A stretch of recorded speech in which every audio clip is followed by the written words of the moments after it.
خلیل فرید میں جاہز کے حوالے سے ایک بات نقل کی ہے۔ وہ کہتے ہیں کہ موقع پر ہم ایک کشتی میں سوار تھے، ہمارے ساتھ بڑے ہی نرم مزاج کے ایک بزرگ تھے۔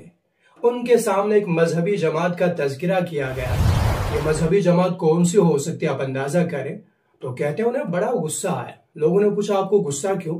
تو انہوں نے کہا ان کے نام میں یہ جو شین ہے، اس شین سے مجھے نفرت ہے۔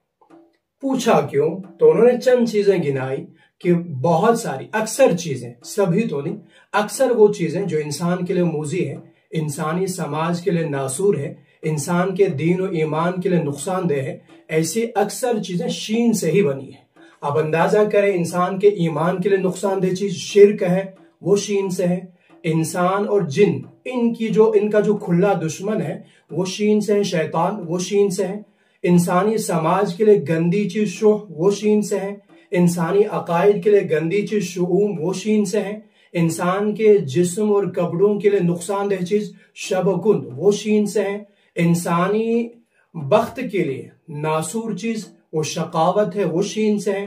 اور اسی طرح انسان کے حسن و جمال کے لیے جو موذی چیز ہے وہ شین، وہ شین سے ہے۔ اور شر تو پھر خیر شر ہی ہے۔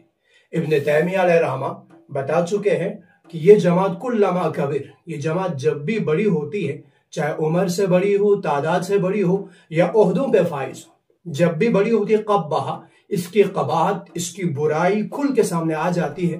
وَعَظُمَ شَيْنُهُ، اور ان کی جرمیت، ان کے عیوب کھل کے سامنے آ جاتے ہیں۔ ہم نے کشمیر میں بھی دیکھا یہی جماعت پہلے بھی مذہبی رواداری کے لیے اور امن و ماحول کو بگاڑتی رہی ہے، اور آج بھی یہی لوگ زہر اگلتے رہے۔